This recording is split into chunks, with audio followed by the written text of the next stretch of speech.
Денес во Свети Николе започна реконструкцијата на двете најголеми улици која се реализира преку заем од Светска банка е во рамки на подобрување на општинските услуги на Министерството за финансии. На означувањето на почетокот присуствуваа вице-премиерот и министер за финансии Зоран Ставрески, градоначалникот Зоран Тасев и пратеничката во Собранието на Република Македонија Благица Ласевска. Проектот е вреден 47 милиони денари, со кој е предвидено да се реконструираат улиците Крстем Сирков и Младинска, на кои живеат 40% од населението. Ова е еден од најголемите проекти што се реализира во општина Свети Николе. Почитувам подпредседател во владата на Република Македонија, министер за финансии господин Зоран Ставрески, почитувана пратеничке во Собранието на Република Македонија господја Благица Ласовска, почитувам председател на Советот господин Иле Стоилев, почитувани советници, почитувани граѓани.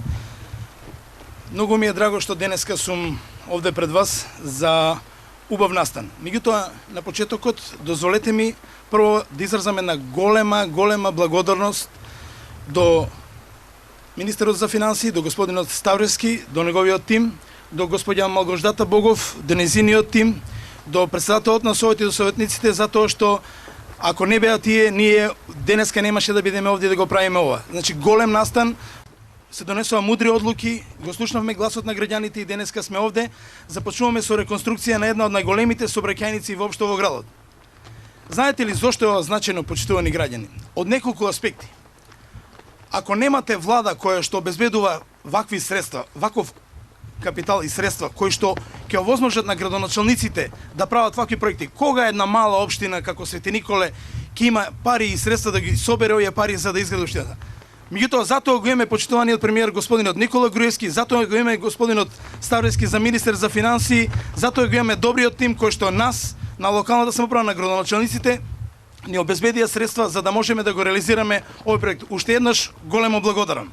Почитуван градоначалник на Свети Николе, господин Зоран Тасев, почитуван пратеник во Собранието на Република Македонија, господја Благица Ласовска, почитуван председател и членови на Советот, почитуван инвеститор, директор на ЖИКОЛ, господин Никола Пандев, почитувани граѓани на Свети Николе, голема чест и задоволство ми е што денес сум тука со вас на овој убав христијански празник, да означиме почеток на реализација на еден значаен проект за Свети Николе. Но пред тоа би сакал секако на сите граѓани што се од христијанска вероисповед да им го честитам денешниот празник, раѓањето на Пресвета Богородица, да донесе здравје во семејствата, берикет и да ни е напомош на сите. Општина Свети Николе е една од помалите и посиромашни општини во Република Македонија и оттаму проблемите тука се поголеми. Но никогаш не постојат проблеми што не можат да се решат. Секогаш кога има луѓе што имаат идеја, визија и капацитет, пари се наоѓаат и проблемите еден по еден се решаваат. Така пристапивме и овој пат. Со поддршка и со пред се иницијатива од градоначалникот Зоран Тасев и со Советот и со стручниот тим на градоначалникот се изработи проект за решавање на едно крупно инфраструктурно прашање за граѓаните на Свети Николе, а тоа е реновирање на двете главни сообраќајници во градот, улицата Крстем Сирков и Младинска улица, кои ја поврзуваат едната страна на градот со другата, како и градот со останатите локални места во општината и регионалниот пат на кај Куманово. Ситуацијата во која што се наоѓаат овие две улици, вие подобро ја знаете од мене. Јас сега поминував одејќи на кај Ѓуриште, по Младинска и навистина таму состојбата е прилично критична, а не е многу подобра ни тука. Сепак и двете улици бараат рехабилитација и целосно реновирање, односно еден покрупен зафат кој што ќе овозможи да се зголеми безбедноста на пешаците, да се зголеми безбедноста во сообраќајот и воопшто граѓаните на општина Свети Николе да имаат подобра инфраструктура со цел да имаат и поквалитетни услови за живот.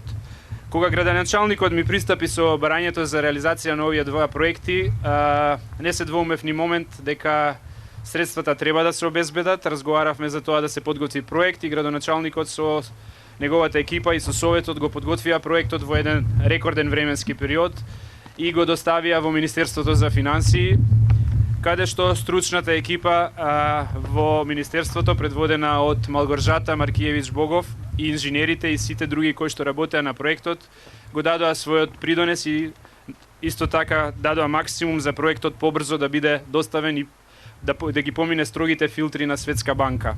Проектот е одобрен од Светска банка во вредност од 47 милиони денари, значи значителни средства, преку 700.000 евра се вложуваат во реновирањето на овие две сообраќајници, со што целосно ќе се промени изгледот на тие две улици, на тие две сообраќајници, ќе се реновира комплетно асфалтот, ќе се изгради таму каде што нема атмосферска канализација, ќе се подобри и реновира канализацијата и водоводната линија. Така да граѓаните на Свети Николе за 10 месеци од сега ќе имаат комплетно нова инфраструктура. Би сакал да истакнам дека тоа не се единствените проекти што се реализираат тука, има уште многу други, имаше многу и претходно и ќе ги има и во иднина.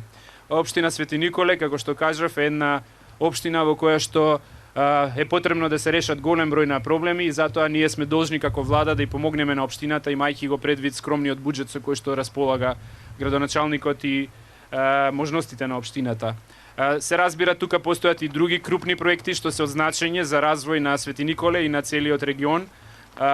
Пред се изградбата на автопатот кон Скопје, со која што сообраќајно Свети Николе ќе биде извонредно поврзан со Скопје, за 20 на 25 минути ќе се патува од Свети Николе до Скопје, а тоа ќе овозможи секако да го поставиме Свети Николе и на мапата на инвеститорите, односно да можеме да побараме од инвеститорите посериозно да ги разгледаат можностите во Свети Николе во иднина да лоцираат некој производствен погон и поосетно да се решава прашањето на невработеноста.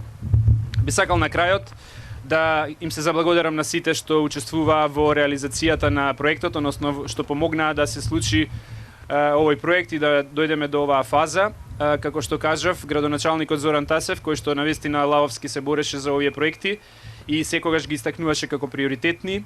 Председателот на Советот и Советот за поддршката што ја дадоа за овие проекти. Вашиот пратеник во Собранието на Република Македонија Благица Ласовска, која што активно секогаш ме подсетуваше колку што може да се забрзаат проектите и го поддржа буџетот со кој што е вклучен и овој проект на Светска банка и обезбедени се средствата. И секако вие граѓаните на Свети Николе кои што го истакнавте како приоритет и кои што секогаш бевте истрпливи да дојдеме до оваа фаза кога на едно место ги имаме сите потребни средства за да почне реализацијата на проектот.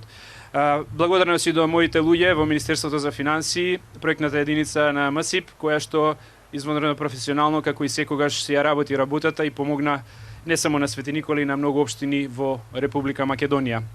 Да биде со среќа почетокот на реализација на овој проект и за 10 месеци повторно да се најдеме тука или во близина за да го означиме крајот, завршувањето на реализацијата на овој проект и да има и други убави моменти и проекти за општина Свети Николе. Нека е Ирлија и да е на помош Богородица уште еднаш. Благодарам. Вице-премиерот Зоран Ставревски и градоначалникот Тасев денес го посетија и манастирот посветен на Пресвета Богородица во местото Ѓуриште, каде што имаше средба со граѓаните и при тоа разговараше за нивните проблеми и потреби кои ги имаат во секојдневието.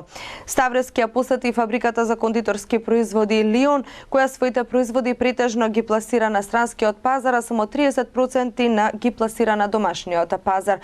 Оно што е значено за бизнисмените е да го продолжиме оно што го работевме 9 години. Ние 9 години сме секојдневно во контакт со бизнисмените, дали преку посета на нивните фабрики, дали преку телефонски разговори, дали преку стопанските комори.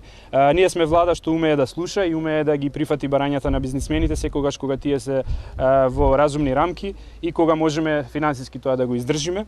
Така да и денеска сум тука да ги посетам некои од компаниите во Свети Николе кои што веќе дел од нив искористиле дел од мерките на владата на Република Македонија. Например, има 11 компании од Свети Николе што користеа пари од ефтината кредитна линија од обезбедена преку Македонска банка за поддршка на развојот со 5,5% камата. Вкупно 2 милиони евра искористија тие 11 компании од Свети Николе. За една општина како Свети Николе сметам дека ако 11 компании добиле ефтини кредити со поддршка од владата, тоа е значително и тоа покажува дека сме посветени на во сите населени места во Република Македонија и во регионите да се даде поддршка за нови работни места и за нови инвестиции. Како што реков и преку проектот Македонија вработува, 95 граѓани на Свети Николе досега за 5 месеци нашле вработување. Се надевам дека во следните месеци и другите компании и фирми ќе ја искористат таа можност. Секако ќе објаснам и казнената политика во делот на намалување на казните и правење на казните пропорционално на големината на фирмата. Ќе разговараме ако имаат и други прашања и проблеми, ние сме тука за да ги решаваме тие проблеми, така да отворениот диалог и комуникацијата со бизнес заедницата и начинот на секојдневни контакти, начинот на работа во тој дел ќе продолжи во иднина и тоа наидува на разбирање и на поддршка од страна на бизнес заедницата, бидејќи и тие имаат предизвици и логично е во владата да гледаат партнер за решавање на тие предизвици.